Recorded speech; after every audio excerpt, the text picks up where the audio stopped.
మీరు ఏమి చూస్తున్నారు? సముద్రం. అందులో లెక్కలేనంత నీరు కదా? ఈరోజు మన జీవనధార అయిన పంచభూతాలలో ఒక్కటైన నీరు గురించి, నీటి వనరులు లేదా వాటర్ బాడీస్ గురించి తెలుసుకుందాం. అయితే మనందరం కలిసి మన దాహం తీర్చుకోవడం కోసం, మనుగడ కోసం ప్రతిరోజూ నీటిని తాగుతాము, అవునా? నీరు మన జీవితంలో ఒక ముఖ్యమైన భాగం. మనం త్రాగడానికి, వ్యవసాయానికి, పరిశుభ్రతకి మరియు లెక్కలేనన్ని ఇతర అంశాలకి నిత్యావసరంగా వాడుకుంటాం. మన ఎర్త్ మీద 70% కంటే ఎక్కువ నీరు ఉంది. మీరు సముద్రాలు, మహాసముద్రాలు, నదులు, సరస్సులు మరియు చెరువులు వంటి వివిధ రూపాల్లో నీటిని చూడగలరు. అయితే ఇవి ఎలా ఏర్పడ్డాయి మరియు అవి ఎందుకు భిన్నంగా ఉన్నాయి అని మీరు ఎప్పుడైనా ఆలోచించారా? అన్నీ ఒకే ముఖ్యమైన ఎలిమెంట్ని కలిగి ఉంటాయి. అదే నీరు అన్నమాట. Water cycle. నీరు ఎల్లప్పుడూ నిరంతర కదలికను కలిగి ఉండేలా, జీవాన్ని నిలబెట్టడం మరియు పర్యావరణాన్ని నిర్వహణకి అవసరపడుతుంది. ఇందులో భాగంగా మొదలు ఎవాపోరేషన్ అంటే నీరు ఆవిరిగా మారి సూర్యుడు వేడికి గాలిలోకి వాయువులాగా, అంటే గ్యాస్లాగా వాతావరణంలో కలవడం అన్నమాట. కండెన్సేషన్. ఆవిరి చల్లబడి మళ్లీ వాటర్ డ్రోప్లెట్స్ కింద మారి మేఘాలని ఏర్పరుస్తుంది. మరియు ప్రెసిపిటేషన్ అనగా వర్షం లేదా స్నోలాగా భూమికి తిరిగి వస్తుంది. నీటికి మూలం వర్షం అని మనందరికీ తెలుసు. కాని నీరు ఏర్పడే మూలాల్లో ఒకటి స్నో అని మీకు తెలుసా? మనందరికీ స్నో అంటే చాలా ఇష్టం, అవునా? కాని మనం దానిని అన్ని ప్రదేశాలలో ఎందుకు చూడలేము? గాలిలోని నీటి ఆవిరి చల్లబడి ఐస్ క్రిస్టల్స్ ముద్దగా మారినప్పుడు స్నో ఏర్పడుతుంది. అది స్నోఫ్లేక్స్ లాగా వర్షించి నేలమీద పడుతుంది.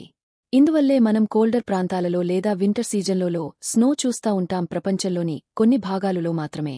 కొన్ని వేల సంవత్సరాలుగా స్నో లేయర్స్ అన్ని కలిసి ఐస్ల మారుతుంది. ఈ ఐస్ లేయర్స్ అన్ని కలిసి గ్లేషియర్స్ లాగా మారుతాయి. ఈ గ్లేషియర్స్ అంటే భారీ ఐస్ మాస్ అన్నమాట. అవి ఎక్కువగా నార్త్ పోల్ మరియు సౌత్ పోల్ వంటి అతి శీతల లేక కోల్డర్ ప్రదేశాలలో లేదా ఎత్తైన పర్వత ప్రదేశాలలో ఏర్పడతాయి. కాని గ్లేషియర్స్ ఏర్పడాలంటే టెంపరేచర్ ఏళ్ల తరబడి చల్లగా ఉండాలి. స్నో కరగనంత చల్లగా అన్నమాట. ఐస్ ఏజ్ అప్పుడు వాతావరణం చాలా కాలంపాటు ఐస్ కరగనంత చల్లగా ఉండేది. ఈ రోజు మనం చూస్తున్న అనేక గ్లేషియర్స్ ఏర్పడటానికి సహాయపడింది. గ్లేషియర్స్ నెమ్మదిగా కదిలే సమయంలో అవి లోతైన లోయలను ఏర్పరుస్తాయి మరియు రాళ్లు, మట్టిని పోగుచేసి మోరైన్స్గా ఏర్పడతాయి.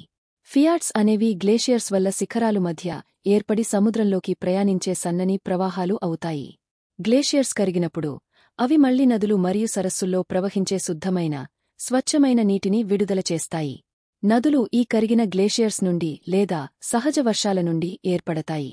అవి పొడవుగా ప్రయాణించి ప్రవాహధాటికి కొండలు, కోనలు అన్ని దాటుకుంటూ నదియే తనకి తాను మార్గం చేసుకుంటూ పయనిస్తుంది. అందువల్ల ఈ ప్రయాణ మార్గంలో మొక్కలు, జంతువులు, మనుషులకు నీటిని అందజేస్తాయి. నదులు భూమిని వ్యవసాయం కోసం సారవంతం చేయడంలో కీలకమైన పోషకాలను కూడా తీసుకువస్తాయి. ఉదాహరణకు, నైల్ నది ప్రపంచంలోనే పొడవైన నది. 6650 కిలోమీటర్ల కంటే ఎక్కువ పొడవుగా ఉంది మరియు ఆఫ్రికాలో లక్షలాది మందికి నీటిని అందిస్తుంది. సరస్సులు అనేవి భూమి చుట్టూ ఉన్న ఒక చిన్న లేక పెద్ద వాటర్ బాడీ. అవి సహజ సిద్ధంగా కాని మనుషులచే ఏర్పడవచ్చు. గ్లేషియర్స్ పెద్ద లోయలను వదిలేసినప్పుడు వాటిని నీటితో నింపడం, భూకంప చర్యలు ద్వారా బేసిన్లను సృష్టించడం లేదా అగ్నిపర్వతాల క్రేటర్లు నీటితో నిండి ఉండడం.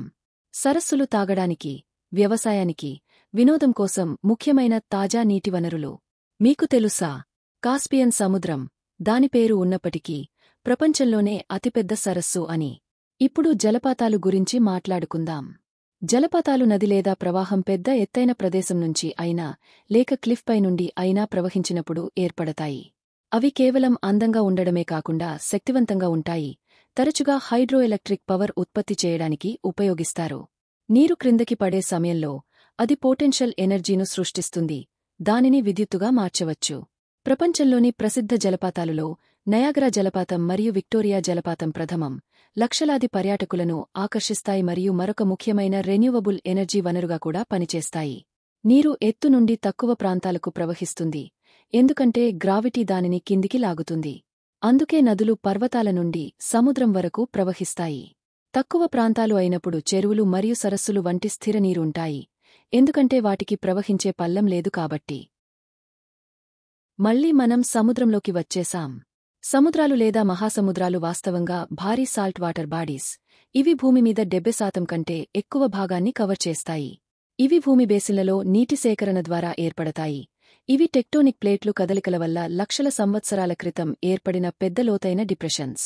ప్రపంచంలో 5 మహాసముద్రాలు ఉన్నాయి. పసిఫిక్ మహాసముద్రం, అట్లాంటిక్ మహాసముద్రం, ఇండియన్ మహాసముద్రం, సదర్న్ మహాసముద్రం మరియు ఆర్కిటిక్ మహాసముద్రం. సముద్రాలు మహాసముద్రాల కంటే చిన్నవి మరియు ఇవి సాధారణంగా భూమి మరియు మహాసముద్రం కలిసే చోట ఉంటాయి, భూభాగాన్ని ఆనుకుని ఉంటాయి. ప్రపంచవ్యాప్తంగా అనేక సముద్రాలు ఉన్నాయి.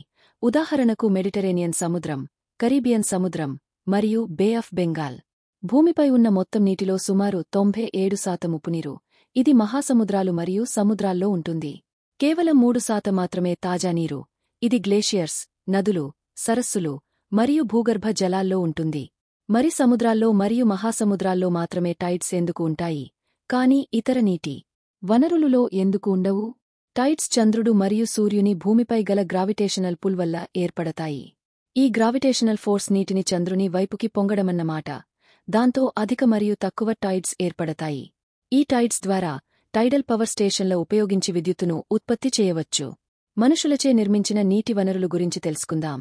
అంటే రిజర్వాయర్లు మరియు డ్యామ్స్ నీటి నిర్వహణ మరియు విద్యుత్ ఉత్పత్తిలో ముఖ్యమైన పాత్రను పోషిస్తాయి. రిజర్వాయర్లు తాగునీరు, పంట పొలాలకు నీటి సరఫరా మరియు వినోదం కోసం నీటిని నిల్వ చేస్తాయి. ఈ నిర్మాణాలు సాధారణంగా పెరుగుతున్న జనాభా అవసరాలను తీర్చడానికి, స్థిరమైన నీటి సరఫరా కల్పించడానికి మరియు కరువు ప్రభావాలను తగ్గించడానికి రూపొందించబడ్డాయి.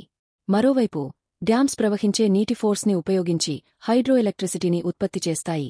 దీనివల్ల లైట్లు, టీవీలు పనిచేస్తాయి మరియు ప్రపంచంలో ఎక్కువ శాతం పునరుత్పత్తి శక్తి ఈ డ్యామ్స్ నుండే ఉత్పత్తి అవుతుంది. పునరుత్పత్తి శక్తి అంటే రెన్యూవబుల్ ఎనర్జీ అన్నమాట. మనం సదా ఉపయోగించుకునే ప్రకృతి వనరుల నుండి వస్తుంది. ఉదాహరణకు గాలి, నీరు మరియు సూర్యకాంతి. ఈ వనరులు ఎప్పుడూ అందుబాటులో ఉంటాయి మరియు పర్యావరణాన్ని కాలుష్యం చేయకుండా సహజంగా పునరుత్పత్తి అవుతాయి. నీటి వనరులు మనిషి నాగరికతకు ఎప్పటికీ కేంద్రబిందువు. పురాతన నాగరికతలు సాధారణంగా నదులు మరియు సరస్సుల చుట్టూ ఏర్పడ్డాయి, ఎందుకంటే అవి తాగునీరు, వ్యవసాయం మరియు రవాణా కోసం స్థిరమైన నీటి సరఫరా అందించాయి. భారతదేశంలో గంగా, యమున మరియు సరస్వతి వంటి నదులు కొన్ని పురాతన మనిషి వసతులను పెంపొందించడంలో సహాయపడ్డాయి.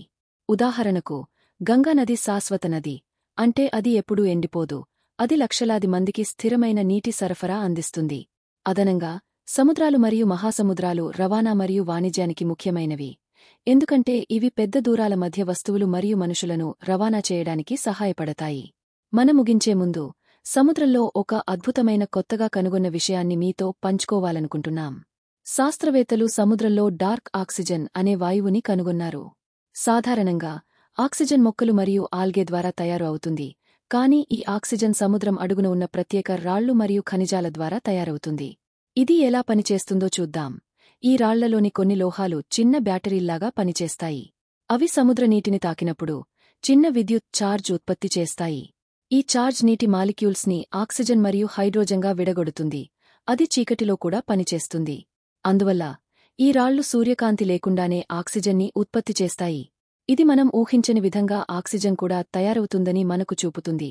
సముద్రం లోతుల్లో కూడా. మహాసముద్రాల విశాలత నుంచి పర్వత సరస్సుల నిశ్శబ్దత వరకు నీటి వనరులు ఒకదానికొకటి అనుసంధానమై ప్రకృతిని బాలన్స్ చేయడంలో మరియు కాపాడటంలో కీలక పాత్ర పోషిస్తాయి. వాటర్ బాడీస్ అద్భుతాలను తెలుసుకునేందుకు మాతో కలిసి వచ్చినందుకు ధన్యవాదాలు. మన తదుపరి వీడియో ఏ అంశంపై ఉంటుంది అనుకుంటున్నారు? మీ ఆలోచనలను కమెంట్స్లో చెప్పండి మరియు మన తదుపరి వీడియో కోసం ఆతృతగా ఎదురుచూడండి.